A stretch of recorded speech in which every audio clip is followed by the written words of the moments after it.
Bienvenue sur HRmakers, votre rendez-vous consacré aux tendances RH. Aujourd'hui, on parle intergénérationnel en entreprise.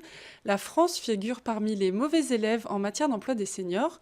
En 2023, 58,4% des personnes âgées de 55 à 64 ans étaient employées en France, contre 69,3% dans l'Union européenne. Alors comment inverser la tendance et revaloriser la place des seniors dans l'entreprise ? Quels sont les bénéfices de l'intergénérationnel et quelles solutions concrètes mettre en place ? On en parle aujourd'hui avec nos invités, Julien Galvez, CEO de 4S Consulting. Bonjour, Julien, Caroline. bonjour. Karine Marchand, DRH d'Altarea. Bonjour Caroline. Et Tong Shor, président de Senior Force Plus. Bonjour Caroline. Merci à vous d'être là aujourd'hui. Premier élément que je voulais aborder avec vous, selon une étude du cabinet Robert Walters publiée en 2024, 23% des entreprises ont déjà écarté une candidature en raison de l'âge. Est-ce qu'on peut revenir sur les stéréotypes persistants associés à l'âge et comment la génération des 50 ans et plus en paye les frais ? Karine, est-ce que vous voulez démarrer peut-être ? Avec plaisir. Moi, je suis toujours frappée sur les phénomènes qui consistent à exclure, en fait, et les stéréotypes. Alors, les jeunes sont comme ci, les vieux sont comme ça.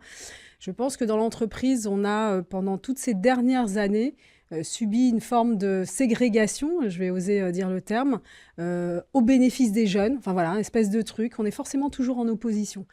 Sur ces dernières années, avec la démographie, entre autres, ou la crise démographique, ou les perceptions de crise démographique, on redore, on va dire, le blason des plus seniors. Je précise, senior en entreprise, c'est 45 ans. Voilà. Donc, on est plutôt très, très jeune, finalement, senior. Et il ne faut jamais oublier qu'on est un vieux en puissance, quel que soit l'âge qu'on a, puisqu'on est toujours le vieux de quelqu'un ou le jeune de quelqu'un. En entreprise, c'est encore plus marqué. Moi, j'ai tendance à penser que ça marche très bien dans les familles. On a des vieux, on a des jeunes, on a des ados, on a des bébés. Enfin, toutes les générations sont représentées. On arrive à s'en accommoder, à s'adapter. L'entreprise a le devoir aussi de considérer que c'est une complémentarité vraiment intéressante et non pas une opposition des générations. Donc, est-ce que vous voulez réagir par rapport à ce chiffre ? Oui, en fait, c'est vrai qu'en termes de recrutement, les stéréotypes qu'on peut souvent rencontrer sont que, par exemple, que les seniors sont dépassés par la technologie, que les seniors manquent de dynamisme, qu'ils ne savent pas travailler les jeunes. Donc, en effet, il y a beaucoup de stéréotypes qu'il faudrait déconstruire. Et ça fait l'objet, justement, d'un gros travail au sein de l'entreprise. Est-ce que c'est ce que vous observez aussi durant vos coachings ? Dans notre expérience, ça va vraiment bien au-delà des relations finalement junior-senior. On va entre guillemets les appeler comme ça plutôt que jeune ou vieux, mais finalement c'est à peu près pareil. Mais aujourd'hui, ce que l'on observe, c'est vrai que voilà, les jeunes aujourd'hui pensent choisir leur métier finalement. Ils pensent choisir leur employeur sur des critères complètement différents de la culture que peuvent avoir les seniors par exemple. Moi-même, j'ai 45 ans, 46 ans bientôt. Peut-être que j'ai une autre culture du travail qui est différente des juniors. Et on l'observe pas mal. Je pense que Karine peut-être l'a observé également dans son entreprise. Mais on observe que les critères, ce sont peut-être, c'est quoi les RTT ? Est-ce que je vais travailler en remote, en distanciel ou au bureau ? Est-ce que je suis en open space ou est-ce que je suis en bureau ? Et que les critères sont complètement différents vis-à-vis des seniors. Et que ça peut créer finalement, entre guillemets, pas forcément de conflit intergénérationnel, mais une distance dans la gestion finalement junior-senior, et c'est pour ça que ça va bien au-delà. Donc ça, on l'observe beaucoup en entreprise. Donc ça, c'est pour répondre à votre question. Justement, vous parliez de différence de culture d'entreprise. Il y a eu de nombreux changements sociétaux, dont MeToo est un exemple parmi d'autres, qui peuvent créer des chocs générationnels assez importants. Il y a peut-être des décalages parfois qui peuvent s'instaurer. Comment les seniors peuvent les corriger pour éviter des tensions dans les équipes ? Karine, est-ce que vous voulez démarrer peut-être ? Alors, moi, je réagis toujours quand on essaye de faire de la politique dans l'entreprise. Voilà. Je pense que c'est un endroit, si on veut que les choses se passent relativement bien, où il y a un certain nombre de sujets qu'il faut non pas éviter d'aborder nécessairement, mais qui ne sont pas le lieu pour le faire. On a forcément tous un point de vue différent, quel que soit... Alors là, ce n'est même pas une question de génération. Oui, on a tous des convictions. On a tous on vit le monde, on voit le monde avec notre propre prisme, qu'on soit là pour le coup un senior ou un junior.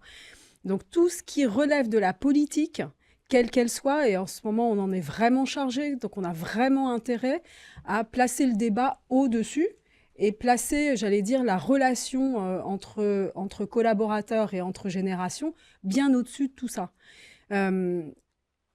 Sur MeToo, tout est possible et tout est imaginable.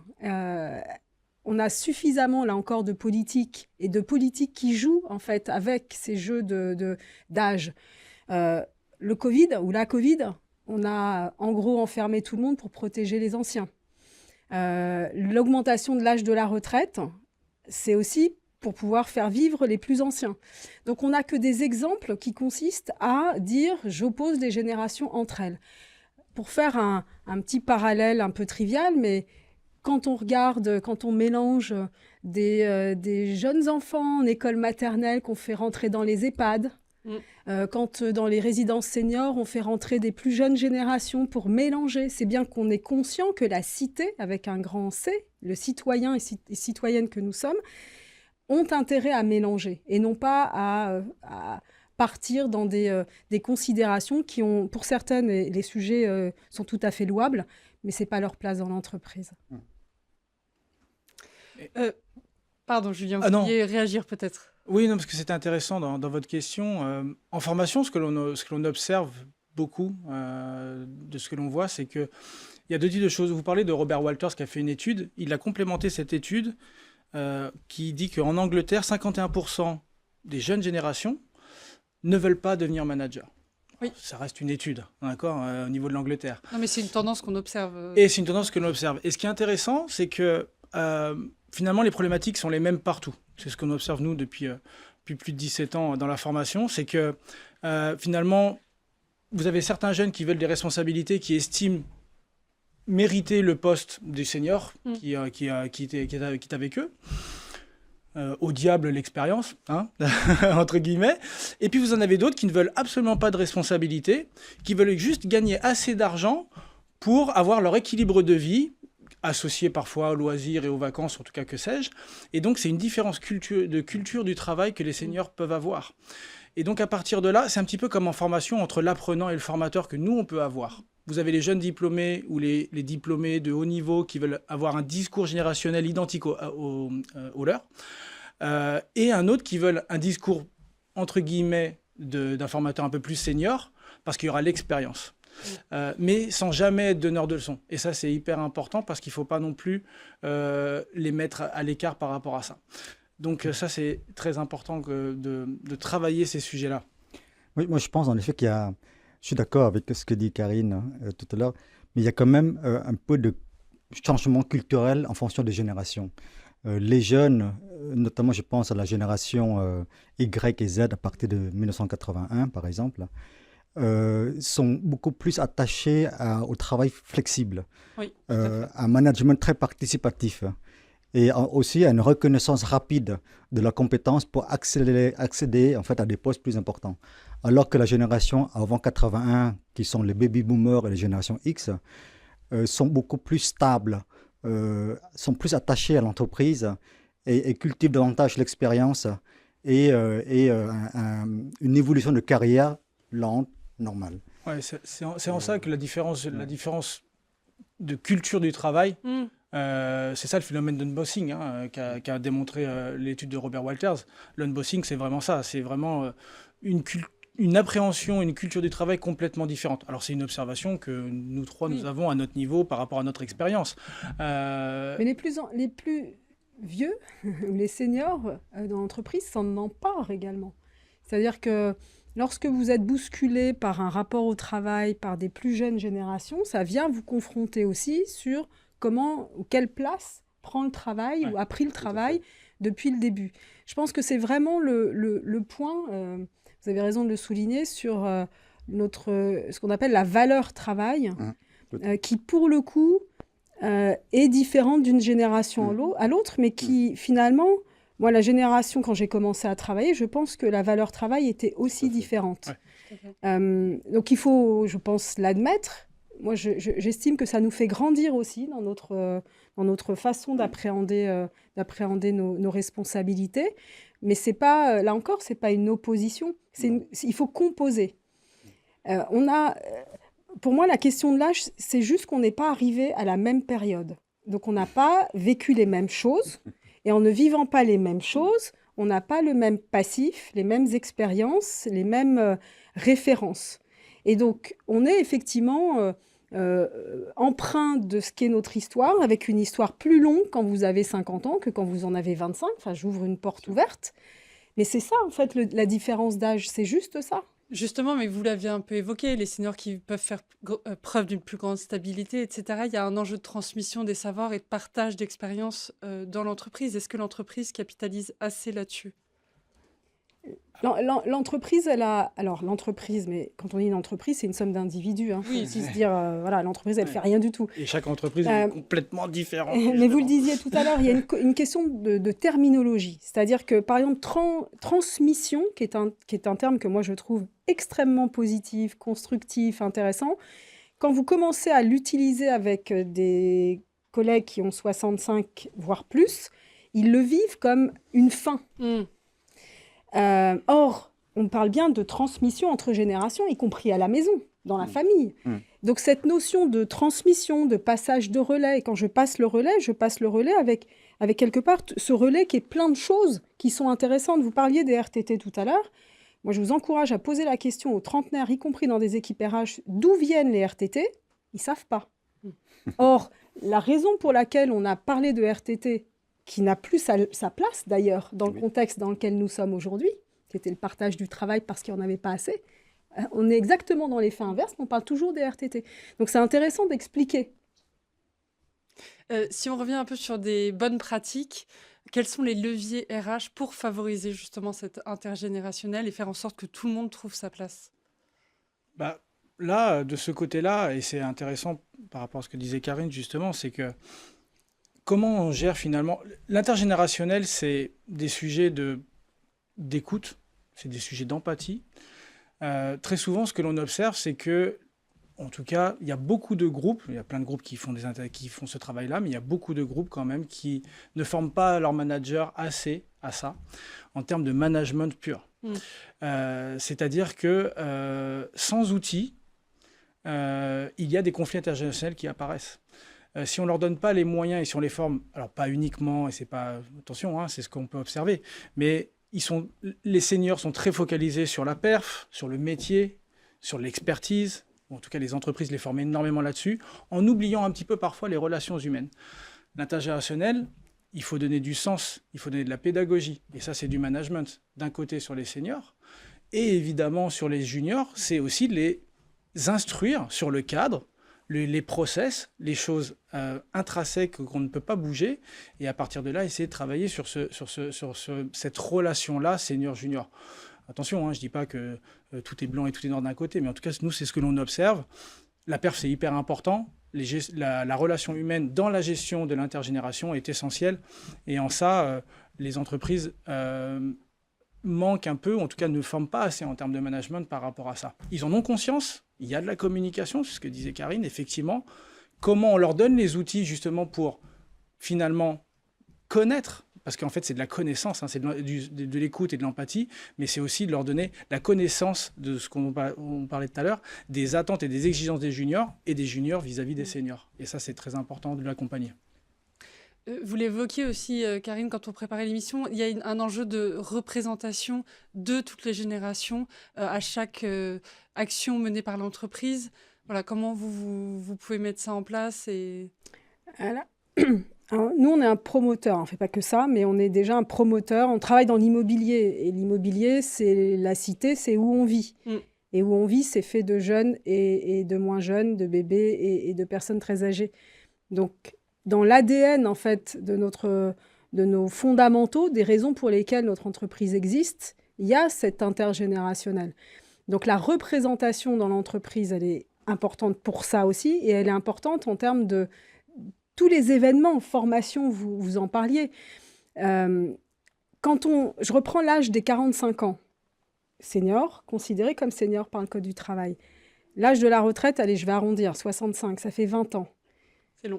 Exactement. Si vous considérez qu'à partir de 45 ans, vous n'avez plus besoin de former les collaborateurs, vous parliez de stabilité. Ça veut dire qu'une génération qui a 45 ans, qui visiblement ne va pas trop bouger, pendant 20 ans, vous ne la formez pas. Ou alors, il y a un petit effet de bord où il faut vraiment être attentif, c'est qu'on va les former sur ce qu'on appelle les formations obligatoires. Donc, sapin, que sais-je, GPD, enfin, peu importe. Donc, sur ce qui ne fait pas, finalement, la compétence intrinsèque professionnelle, mais qui reste juste une obligation. Donc, notre obligation de représentation de toutes les générations dans l'entreprise, c'est juste du bon sens. C'est je paye cher, sinon je paye cher des collaborateurs pour ne pas essayer d'en ressortir tout le bénéfice qu'ils peuvent apporter au collectif. Donc, plus on vieillit, plus on continue de se former. Et donc, dans nos formations, on cherche à avoir une représentation. Alors, je ne vais pas dire qu'elle est parfaite, mais on est toujours vigilant à avoir des plus anciens, des plus jeunes, misant sur le fait qu'il y a certes ce que le formateur va apporter en termes de contenu contenant, mais il y a aussi ce que les collaborateurs entre eux vont s'apporter en ayant, je le redis, une vision, un vécu différent et peut-être une vision du monde différente, mais comme tout à chacun.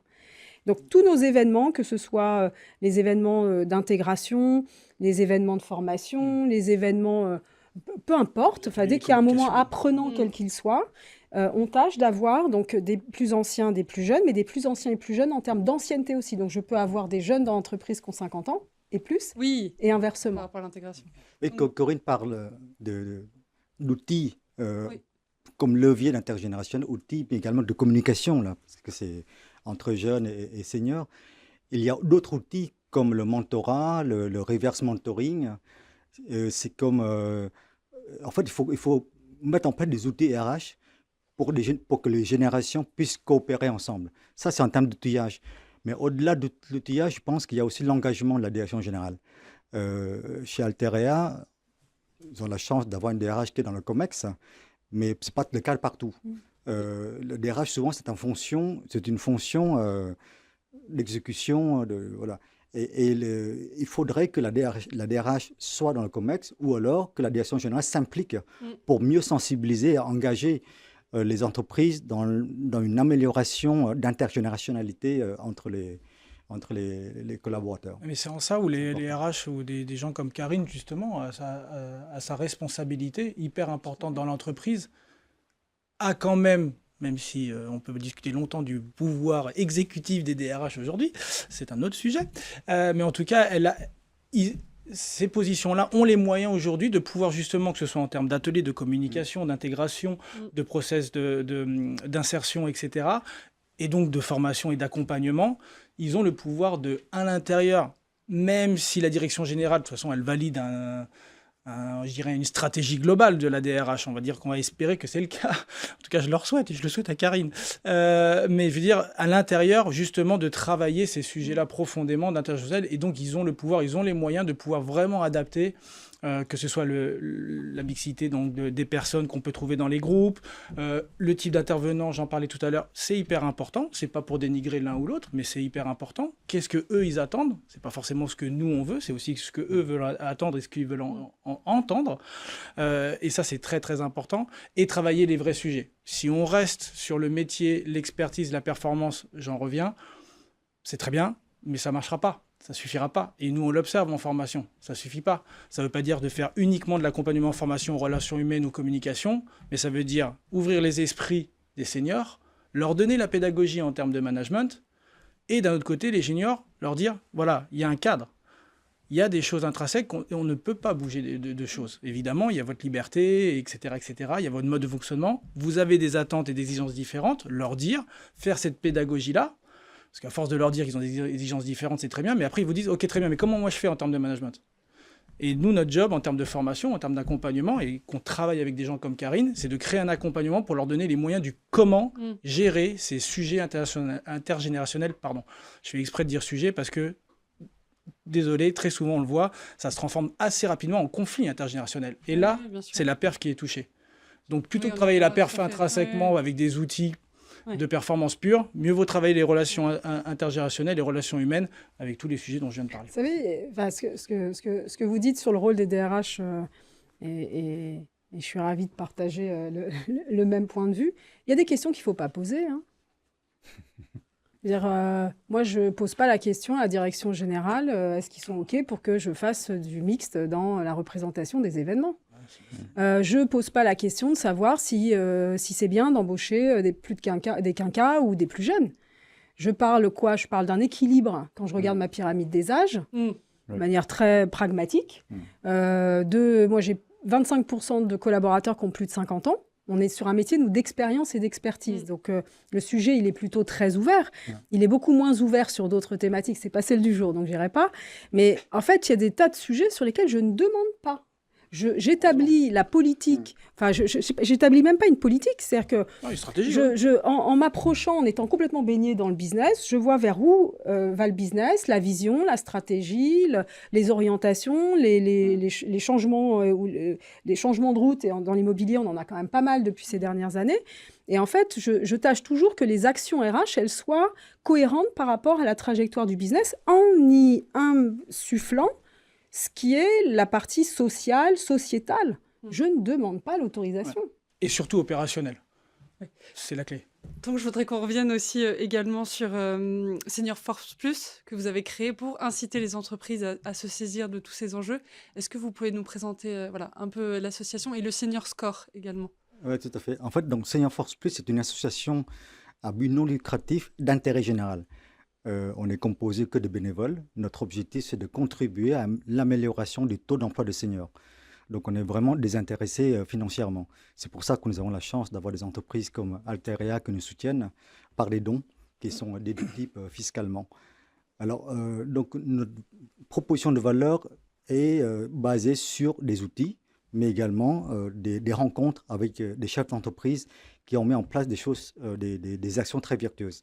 En termes d'outils, on a donc le Senior Score, qui est un outil de diagnostic pour permettre aux entreprises d'auto-évaluer leur politique de l'emploi en faveur des seniors. Donc, selon 8 critères. Je ne vais pas citer les 8, mais globalement, ça comprend justement l'intergénérationnel, la formation, le recrutement, mais aussi la gouvernance d'entreprise. Et à côté de l'outil d'évaluation, on a GRACE, qui est l'acronyme de guide de recommandation d'action pour la carrière et l'emploi des seniors. C'est un certain nombre de solutions, une centaine de solutions qui sont justement réparties selon les domaines que je viens de mentionner, les 8 domaines. Ce qui fait que lorsqu'on s'évalue, l'entreprise s'évalue, elle peut derrière trouver des solutions qui lui conviennent pour mettre en œuvre.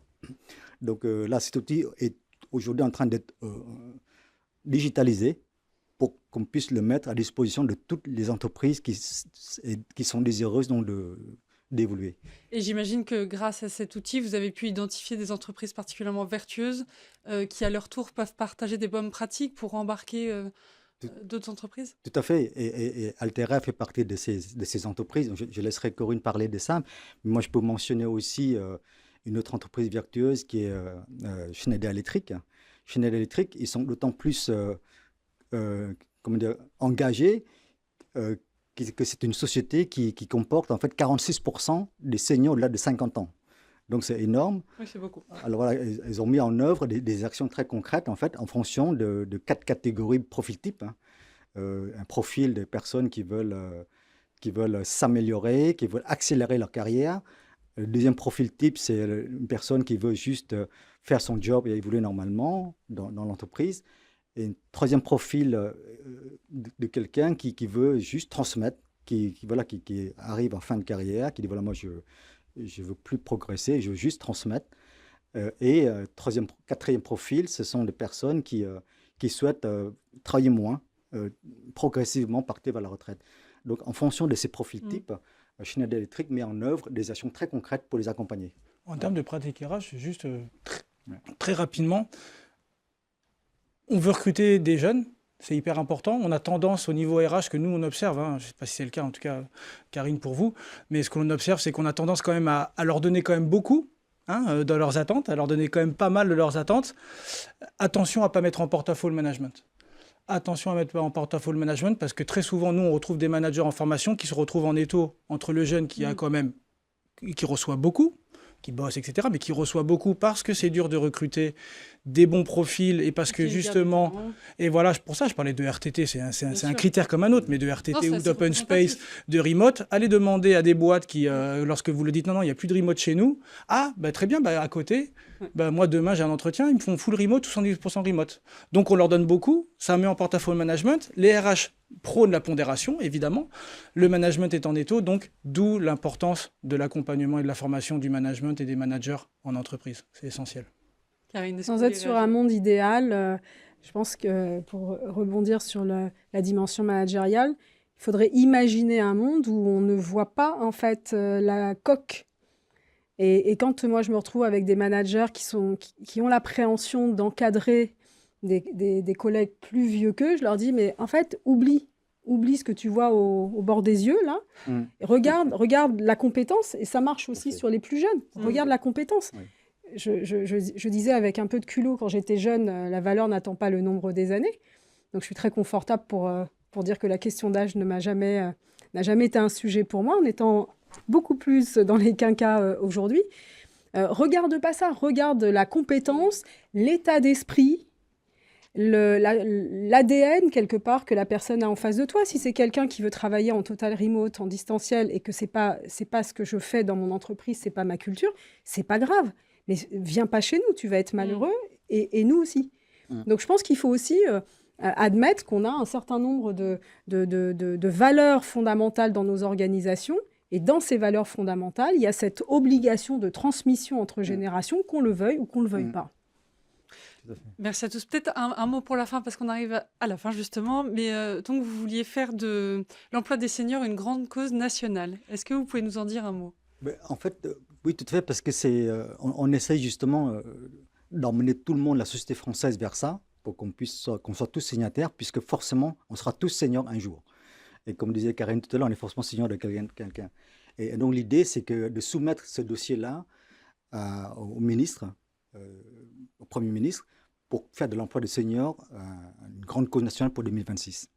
Merci à tous. Julien Galvez de 4S Consulting, Karine Marchand d'Altarea et Tonk Shore de Senior Force Plus pour vos éclairages.